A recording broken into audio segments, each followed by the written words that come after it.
नमस्ते, मेरा नाम है विशाखा शर्मा और इस वीडियो लेक्चर में हम पढ़ने जा रहे हैं adjacency matrix for graph representation. यह data structures and algorithm subject का एक पार्ट है जो कि ग्राफ यूनिट से रिलेटेड है। तो जनरली हम देखते हैं कि ग्राफ मेनली दो चीज़ों से मिलकर बनता है, नोड्स और एजेस। यह ग्राफ है, इसके अंदर डेटा एलिमेंट्स होते हैं। डेटा एलिमेंट्स किसके अंदर होते हैं? नोड्स के अंदर होते हैं। इन नोड्स को आपस में एजेस कनेक्ट करती हैं। जब इन नोड्स को हम आपस में एजेस कनेक्ट करके स्ट्रक्चर बनाते हैं, इसे हम क्या कहते हैं? ग्राफ। इस ग्राफ को कंप्यूटर की मेमोरी में रिप्रेजेंट करने को हम क्या कहते हैं? Graph representation.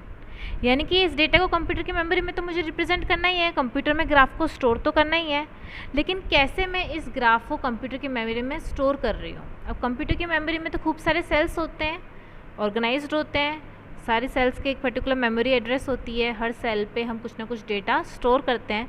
तो किस तरीके से मैं नोड्स को, एजेस को इस कंप्यूटर की मेमोरी में रिप्रेजेंट कर सकूँ, इसे हम कहते हैं ग्राफ रिप्रेजेंटेशन। और इस रिप्रेजेंटेशन के लिए मुझे किसकी ज़रूरत पड़ेगी? डेटा स्ट्रक्चर की ज़रूरत पड़ेगी। डेटा स्ट्रक्चर जैसा कि हम जानते हैं एक तरीका है जिससे हम डेटा को ऑर्गेनाइज कर सकें।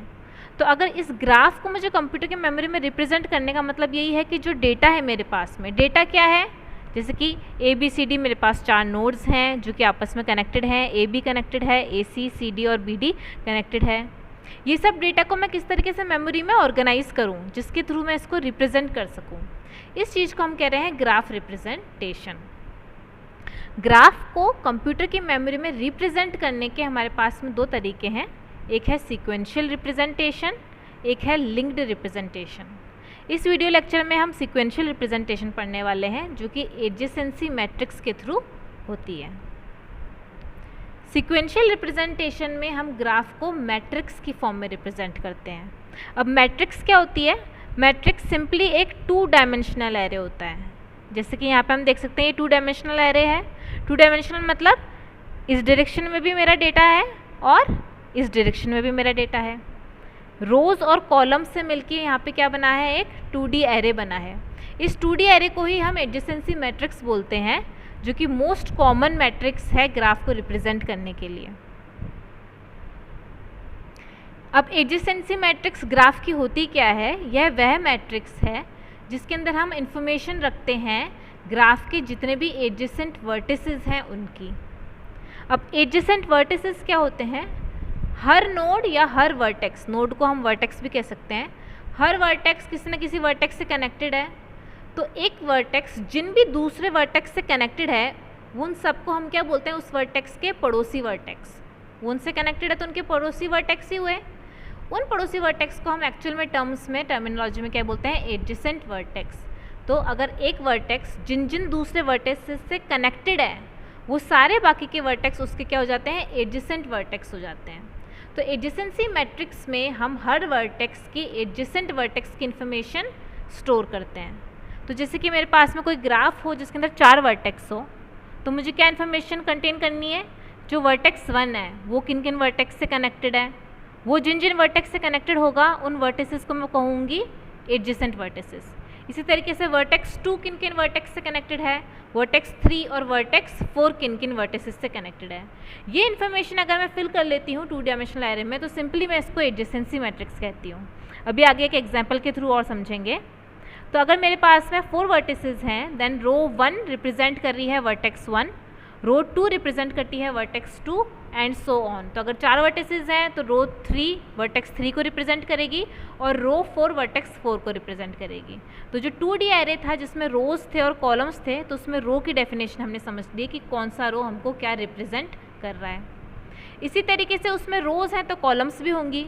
तो कॉलम्स के केस में क्या होगा? जो कॉलम 1 है वो वर्टेक्स 1 को दर्शा रही है, कॉलम 2 वर्टेक्स 2 को दर्शा रही है। और क्योंकि 4 ग्राफ हैं तो 4 कॉलम होंगे, भाई 4 वर्टिसेस हैं ग्राफ में तो 4 रोज होंगे और 4 कॉलम्स होंगे। तो इसी तरीके से कॉलम 3 और कॉलम 4 वर्टेक्स 2 और वर्टेक्स 3, 4 को रिप्रेजेंट करेगी। एडजेसेंसी मैट्रिक्स में हमारे पास में मैट्रिक्स के ग्राफ के हर वर्टेक्स के लिए एक रो होता है और एक कॉलम होती है ना। Adjacency matrix is the matrix having 1 row and 1 column for each vertex. तो अगर किसी भी ग्राफ है 4 वर्टिसेस थे ABCD, तो कोई भी वर्टेक्स में उठा लेती हूँ C, तो उस पर्टिकुलरली C वर्टेक्स के लिए एक डेडिकेटेड रो होगी और उस सी वर्टेक्स के लिए एक पर्टिकुलर कॉलम होगा। अभी हमने 2D एरे तो बना लिया, हमने ये भी समझ लिया कि जितने वर्टेक्स होंगे ग्राफ के अंदर उतने ही रोज होंगे और उतने ही कॉलम्स होंगे, पर किसी पर्टिकुलर रो और पर्टिकुलर कॉलम के अंदर हम अब एंट्री क्या करें, फिल क्या करें, है ना। ग्राफ को तो रिप्रेजेंट करना है, तो अब कैसे रिप्रेजेंट करें। तो ये जो एडजेसेंसी मैट्रिक्स हमने बनाई इसके अंदर एलिमेंट्स क्या भर सकते हैं हम, या तो 0 भर सकते हैं या 1 भर सकते हैं। उस 2D एरे में पर्टिकुलर रो और पर्टिकुलर कॉलम के अंदर हम क्या एंट्री कर सकते हैं, या 0 करेंगे या फिर 1 करेंगे। अब 1 कब करेंगे एंट्री और 0 कब करेंगे, जब भी हम 1 एंट्री कर रहे हैं किसी भी पर्टिकुलर रो आई और कॉलम जे के अंदर, है ना। एक रो होगा और एक कॉलम होगा, उनकी एक पर्टिकुलर एंट्री होगी, उसके अंदर 1 एंट्री का मतलब ये है कि वर्टेक्स आई और वर्टेक्स जे के बीच में एक एज एग्जिस्ट करती है। और अगर ये डायरेक्टेड ग्राफ होगा तो 1 एंट्री का मतलब है कि वर्टेक्स आई से वर्टेक्स जे की तरफ एक एज जा रही है, और अगर वो अनडायरेक्टेड ग्राफ है तो सिंपली क्या है, वर्टेक्स आई और वर्टेक्स जे कनेक्टेड है। 1 का मतलब क्या है, एक एज एग्जिस्ट करती है वी आई और वी जे के बीच में। 0 वैल्यू अगर है एडजेसेंसी मैट्रिक्स में तो उसका मतलब क्या है कि वर्टेक्स आई और वर्टेक्स जे के बीच में कोई भी एज ही नहीं है, वो आपस में कनेक्टेड ही नहीं है, और ये एंट्री कहाँ होगी, रो आई और कॉलम जे के बीच में। तो अगर कोई ग्राफ है G जिसके अंदर वर्टिसेस होंगी, एजेस होंगी, तो V वर्टिसेस का सेट है, E एजेस का सेट है, और इसके अंदर N वर्टिसेस हम मानते हैं, तो जो 2D एरे होगा उसके अंदर N रोज होंगे और N कॉलम्स होंगे हर वर्टेक्स के लिए। तो जो मैट्रिक्स हम क्रिएट कर रहे हैं वो N क्रॉस N मैट्रिक्स होगी। N क्रॉस N मतलब क्या है, ये साइज है मैट्रिक्स का। किसी भी 2D एरे का साइज तो होगा कि उसके अंदर कितनी रोज है, कितनी कॉलम्स हैं। तो ये हमें बता रहा है नंबर ऑफ रोज और ये हमें बता रहा है नंबर ऑफ कॉलम। और क्योंकि N वर्टिसेस हैं और N ही रोज होंगी, N ही कॉलम्स होंगी, तो हमारे पास में N क्रॉस N उस मैट्रिक्स का साइज है। अब N क्रॉस N मैट्रिक्स तो बना ली। अब इसके अंदर एलिमेंट्स जो 1 और 0 भरेंगे वो कब भरेंगे, 1 हम किसी भी AIJ मतलब क्या है, एडजेसेंसी मैट्रिक्स को मैंने कहा A, IJ मतलब क्या है, रो I और कॉलम J के अंदर हम एंट्री 1 कब करेंगे, जब कोई एज एग्जिस्ट करती है VI एंड VJ। VI क्या है, वर्टेक्स I, VJ क्या है, वर्टेक्स J। तो वर्टेक्स I और वर्टेक्स J के बीच में अगर कोई एज एग्जिस्ट करती है तो उसकी एंट्री में कहाँ करूँगी, एडजेसेंसी मैट्रिक्स के रो I और कॉलम J में। अगर कोई एज एग्जिस्ट ही नहीं करती तो सिंपली मुझे 0 लिखना है। अच्छा, किसी भी मैट्रिक्स में अगर एलिमेंट्स 0 या 1 होते हैं, है ना, तो उस मैट्रिक्स को हम क्या बोलते हैं, बूलियन मैट्रिक्स या फिर बिट मैट्रिक्स। बूलियन का मतलब ही ये होता है 0 या 1, बूलियन मतलब ट्रू या फॉल्स, मतलब 0 या 1। और बिट, एक बिट के अंदर भी क्या इन्फॉर्मेशन हो सकती है, तो 0 हो सकती है या 1 हो सकती है। इसलिए जिन मैट्रिसेस में 0 या 1 एलिमेंट्स ही फिल कर सकते हैं उन्हें हम कहते हैं बिट और बूलियन मैट्रिक्स। तो किसी भी ग्राफ रिप्रेजेंटेशन में अगर हम एडजेसेंसी मैट्रिक्स बनाएंगे तो वो मैट्रिक्स क्या होगी, एक तरीके से बूलियन मैट्रिक्स होगी। तो एक एग्जाम्पल लेते हैं और समझते हैं एडजेसेंसी मैट्रिक्स कैसे बनाते हैं। यहाँ अपन ने एक ग्राफ ले रखा है।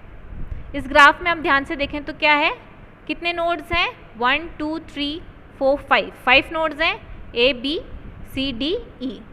और एजेस कितनी है, 1 2 3 4 5 6 7 8 9। तो कितनी एजेस हैं, 9 एजेस हैं। इसकी अब एडजेसेंसी मैट्रिक्स क्रिएट करनी है। तो कैसे करेंगे, ये अपन ने एडजेसेंसी मैट्रिक्स क्रिएट करी। 2 डायमेंशनल एरे होता है, ठीक है, एक 2D एरे हमें दिख रहा है। हर वर्टेक्स के लिए हमारे पास में एक रो है। वर्टेक्स कितने हैं, 5, A B C D E। तो A B C D E her vertex के लिए एक रो हो गई। हर वर्टेक्स के लिए कोई ना कोई कॉलम होता है, तो हर वर्टेक्स के लिए एक कॉलम है A B C D E। तो हमने एडजेसेंसी मैट्रिक्स बनाने के लिए एक 2D एरे बना दिया। अभी हम समझते हैं कि इसके अंदर डेटा एलिमेंट्स नहीं है, अभी समझेंगे कैसे ये डेटा एलिमेंट्स हमने भरे। और हर वर्टेक्स के लिए रो बना दी। 5 वर्टेक्स थे तो 5 रो हो गई, 5 वर्टेक्स थे तो 5 कॉलम हो गई। और अपन ने नेमिंग भी कर दी है, रो 1 मतलब वर्टेक्स A, रो 2 मतलब वर्टेक्स B। ऐसे सारे वर्टिसेस यहाँ फिल कर दिए, सारे वर्टिसेस यहाँ फिल कर दिए। अब इसके अंदर एलिमेंट्स कैसे फिल करेंगे अपन, A से A पे क्या कोई एज जा रही है, A से A पे तो कोई एज नहीं जा रही, तो इसके अंदर हम क्या फिल करेंगे, 0। 0 कब फिल करते हैं, जब इस रो से इस कॉलम के बीच में कोई एज एग्जिस्ट करती है, तो अभी कोई भी एज एग्जिस्ट नहीं करती, तो हमने क्या करा, 0 लिख दिया। अब रो ए और कॉलम बी की एंट्री कहाँ होगी, यहाँ होगी। रो ए और कॉलम बी से हमारा मतलब है कि ए से बी क्या कोई एज है, ए से बी तो कोई एज नहीं है। अगर हम ये ए है ये बी है और इसके बीच में एज तो है, लेकिन इस एज का डायरेक्शन ए से बी नहीं है, इस एज का डायरेक्शन बी से ए है। तो ए से बी अगर कोई एज जाती है तभी मैं इसके अंदर एंट्री क्या करूँगी, 1। तो ए से बी एज नहीं जा रही है, इसलिए मैंने यहाँ पे एंट्री क्या करी है, 0। अब रो ए और कॉलम सी, यानी कि ए से सी पे क्या कोई एज जा रही है, ए से सी पे हम देख रहे हैं ये एज है।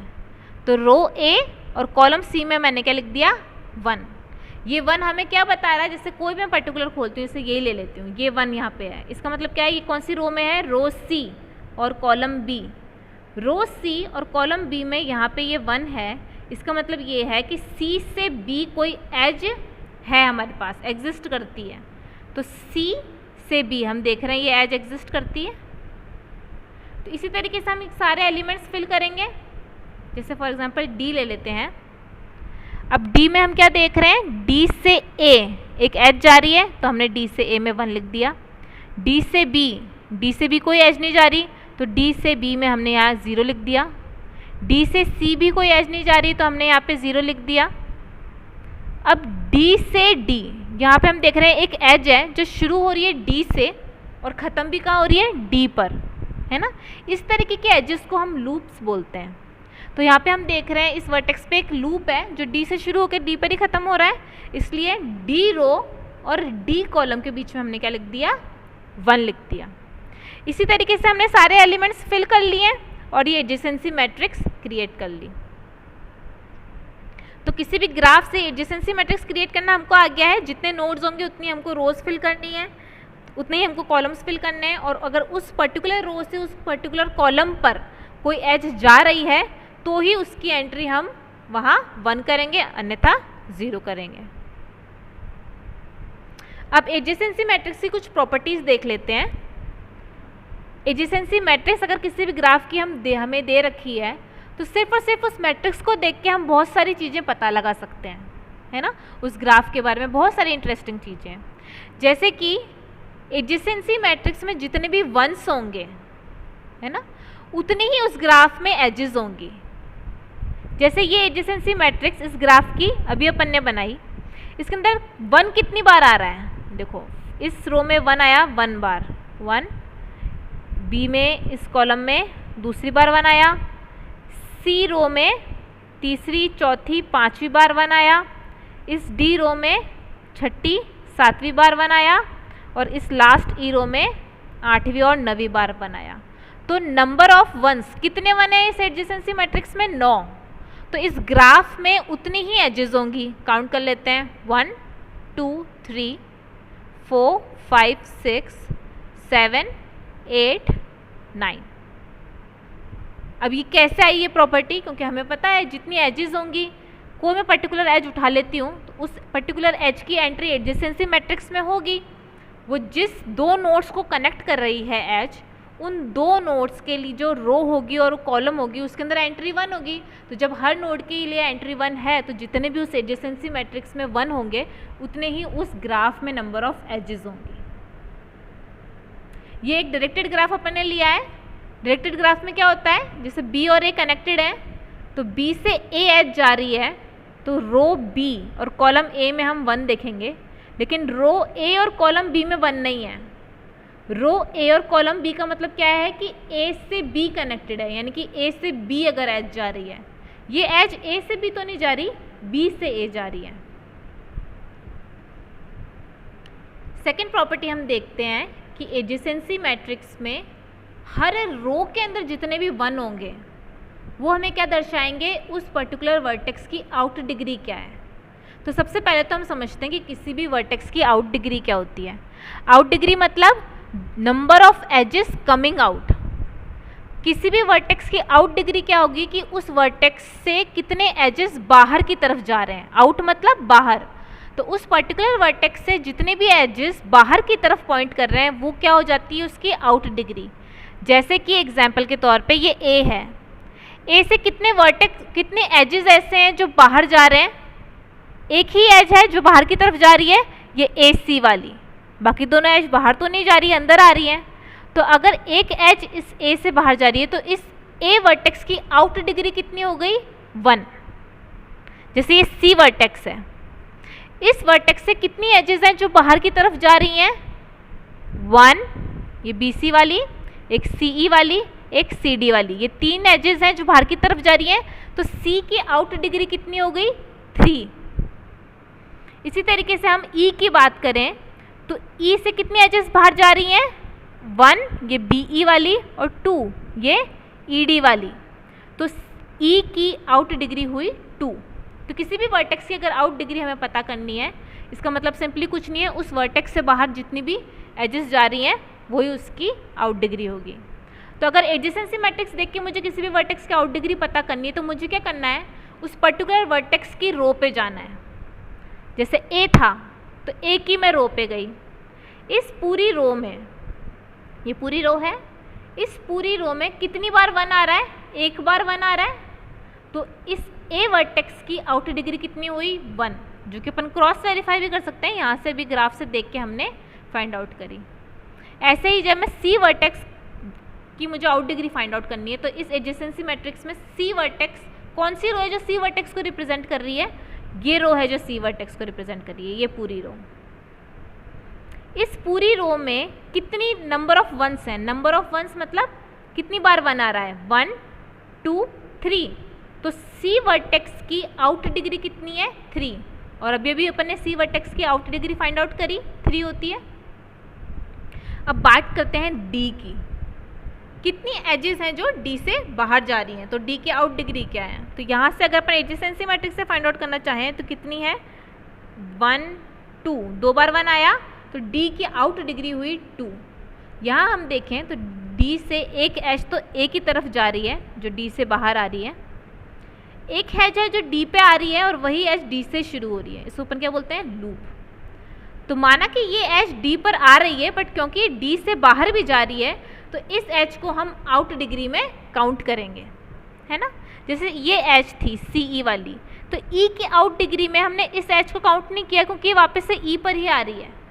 इसी तरीके से जब हमने डी नोट देखा तो ये एज डी पर तो आ रही है इसलिए हम इसको काउंट नहीं करना चाह रहे थे, बट क्योंकि ये डी से शुरू हो रही है तो इस एज को हम आउट डिग्री में काउंट करेंगे। तो लूप्स जो होते हैं, जो एक वर्टेक्स पे जो एज एक उसी वर्टेक्स से शुरू होकर उसी वर्टेक्स पे ख़त्म होती है, उन लूप्स को भी हम आउट डिग्री में काउंट करते हैं।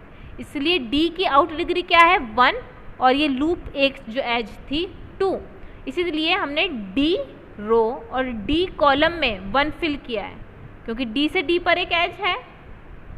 तो इसी तरह एडजेसेंसी मैट्रिक्स को देख के हर रो के अंदर जितने भी नंबर ऑफ वंस होंगे अगर हम उसको फाइंड आउट कर लें तो उससे हमें पता चल सकता है कि उस पर्टिकुलर वर्टेक्स की आउट डिग्री क्या है।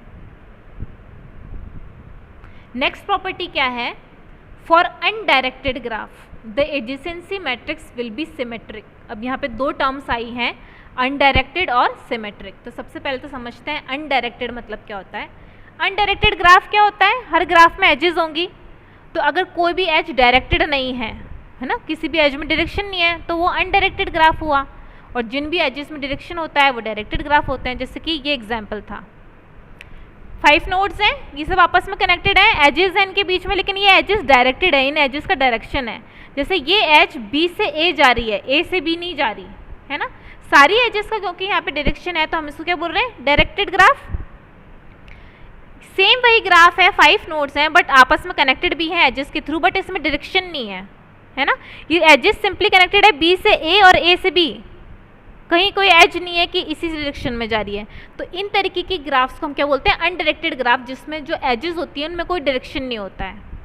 तो अनडायरेक्टेड ग्राफ के लिए जो एडजेसेंसी मैट्रिक्स हम क्रिएट करेंगे, ये अनडायरेक्टेड ग्राफ था, ये इसकी एडजेसेंसी मैट्रिक्स अपन ने बनाई है ना। कैसे बनाई देखते हैं। ए से कितने नोड्स कनेक्ट हो रहे हैं, बी सी डी, है ना, ए से बी, ए से सी, ए से डी। तो रो ए में बी सी और डी कॉलम के नीचे देखो 1 है, 1 है मतलब ए से बी, ए से सी और ए से डी एज एग्जिस्ट करती है। ए से ए कोई एज एग्जिस्ट नहीं करती तो यहाँ 0 है, ए से ई कोई एज एग्जिस्ट नहीं करती इसलिए यहाँ पे 0 है। अब जैसे हम डी की बात करें तो डी से ए, डी से सी, डी से ई और डी से डी, ये लूप है ना। तो डी से ए, तो एक कॉलम के नीचे हमने 1 लिख दिया डी वर्टेक्स के लिए, सी, डी और ई के लिए भी 1 लिख दिया। डी जो है वर्टेक्स बी से कनेक्टेड नहीं है इसलिए डी रो और बी कॉलम के इस एलिमेंट को हमने 0 रखा है। तो ये तो हमने देखा अनडायरेक्टेड ग्राफ था, इसकी एडजेसेंसी मैट्रिक्स भी बना दी। अब हम क्या करें कि ये जो एडजेसेंसी मैट्रिक्स क्रिएट हुई है ये सिमेट्रिक है। सिमेट्रिक से हमारा मतलब क्या है, एडजेसेंसी मैट्रिक्स को हम अगर ए से रिप्रेजेंट कर रहे हैं और यहाँ पे मैं आई जे लिख रही हूँ, इसका मतलब क्या है, एडजेसेंसी मैट्रिक्स में रो आई और कॉलम जे है ना। जैसे मैंने लिखा ए सी डी मतलब रो सी और कॉलम डी, यानी कि ये एलिमेंट। ऐसे मैं कहती हूँ ए डी ई मतलब रो डी, ये रो डी, और कॉलम ई, ये रहा कॉलम ई। तो रो डी और कॉलम ई में मतलब ये एलिमेंट की मैं बात कर रही हूँ। तो किसी भी एलिमेंट को अगर मुझे दर्शाना है तो मैं क्या लिखूँगी, जो रो आई और कॉलम जे में है उसको मैं लिखती हूँ ए आई जे। सिमेट्रिक मतलब ये है कि ए आई जे के अंदर जो एंट्री होगी वो सेम है जो ए जे आई में होगी, यानी कि अगर रो आई और कॉलम जे में 1 है तो रो जे और कॉलम आई में भी 1 होगा। कहने का मतलब अगर ए से सी एज जा रही है तो सी से ए भी एज जा रही है। देखो ए से बी, ए कॉमा बी में एंट्री क्या है 1, तो बी कॉमा ए में भी एंट्री 1 होनी चाहिए। ये रहा बी, ए एंट्री 1। जैसे सी कॉमा डी, सी रो कॉलम डी, इसमें एंट्री क्या है 1, तो डी कॉमा सी में भी एंट्री 1 होगी, डी और सी, ये एंट्री भी 1 है। इस तरह से ई कॉमा ए में 0 एंट्री है तो ए कॉमा ई में भी हमारे पास में 0 एंट्री होगी। सिमेट्रिक का मतलब क्या हुआ, इसका मतलब कि रो आई और कॉलम जे में जो एंट्री है वो रो जे और कॉलम आई में भी होगी। अब ऐसा हो क्यों रहा है, सिमेट्रिक क्यों है अनडायरेक्टेड ग्राफ में, क्योंकि जैसे इस एज को ले लेते हैं, इस एज में कोई डायरेक्शन नहीं है, तो जब हम ए के लिए एडजेसेंसी मैट्रिक्स फिल करते हैं तो हम मानते हैं ए से बी एज जा रही है, और जब हम बी के लिए एडजेसेंसी मैट्रिक्स फिल करते हैं तब हम मानते हैं कि ये एज बी से ए जा रही है। और क्योंकि उसका डायरेक्शन नहीं है तो अगर कोई एज सिंपली कनेक्टेड है दो एज वर्टेक्स के बीच में ए और बी, तो ए से बी में भी हम उससे कनेक्टेड मानेंगे, बी से ए में भी हम कनेक्टेड मानेंगे। तो सारी रोज और कॉलम्स में हम यही फॉर्मूला अप्लाई करेंगे कि रो आई और कॉलम जे की वैल्यू सेम होगी जो रो जे और कॉलम आई के अंदर होगी। सिमेट्रिक को हम ऐसे भी समझ सकते हैं कि कोई भी मैट्रिक्स है ए, अगर ए का मैं ट्रांसपोज निकालती हूँ, मैथमेटिक्स में हम क्या निकालते हैं, हमने पढ़ा होगा ट्रांसपोज निकालना किसी का भी, तो किसी भी मैट्रिक्स का अगर मैं ट्रांसपोज निकालती हूँ तो वो वापस से सेम ही मैट्रिक्स होती है। किसी भी मैट्रिक्स का ट्रांसपोज कैसे निकलता है ये हम यहाँ देखते हैं। ये मैट्रिक्स है, एडजेसेंसी मैट्रिक्स है, कितने रोज हैं इसके अंदर, A B C D E, 5 रोज हैं और 5 कॉलम्स हैं A B C D E. अगर इसकी रो 1 को मैं चेंज करके कॉलम 1 बना दूं, इसी तरीके से रो 2 को चेंज करके कॉलम 2 बना दूं और सारी रोज का एक एक कॉलम क्रिएट कर दूं, तो उससे मुझे क्या मिलता है, इस मैट्रिक्स का ट्रांसपोज। तो यहाँ पे एक समझ के लिए हमने देख सकते हैं कि रो 1 जो सारी कैसे रेड कलर में है, तो रो 1 का अगर मैं सारा कॉलम 1 बना देती हूँ तो इसको एक तरीके से मैंने कॉलम बना दिया। कॉलम बना दिया मतलब क्या है, रो 1 में एलिमेंट्स क्या है, 0 1 1 1 0। ये सारे एलिमेंट्स जो एक रो में थे, फर्स्ट रो में थे, इसको मैं फर्स्ट कॉलम में डाल दूंगी। फर्स्ट कॉलम मतलब ये फर्स्ट कॉलम में मैंने सेम एलिमेंट्स डाले 0 1 1 1 0। रो 2 में जितने एलिमेंट्स थे उसको मैं कॉलम 2 में डालूंगी। रो 2 में कितने एलिमेंट्स हैं, 1 0 1 0 1, तो यहाँ पे इसका मैं कॉलम 2 क्रिएट कर दूंगी और सेम एलिमेंट्स डालूंगी 1 0 1 0 1। इसी तरह से रो 3 में क्या एलिमेंट्स हैं, 1 1 1 1 1, तो रो 3 का मैं कॉलम 3 क्रिएट करूंगी और सारे एलिमेंट्स फिल करूंगी 1 1 1 1 1। इसी तरीके से रो 4 1 0 1 1 1 और रो 5 0 1 1 1 0, तो ये रहा 0 1 1 1 0। तो हर रो को मैंने एक कॉलम में ट्रांसफॉर्म किया और ऐसा सारी रोज के करने के बाद में एक मैट्रिक्स मुझे मिली। ये जो मैट्रिक्स मुझे मिली इससे अपन क्या कहते हैं, ट्रांसपोज मैट्रिक्स। ये मैट्रिक्स इसकी ट्रांसपोज है। इस मैट्रिक्स का हमने ट्रांसपोज तो निकाल लिया। अब हम ध्यान से देखें तो ये ट्रांसपोज वापस से वही मैट्रिक्स है।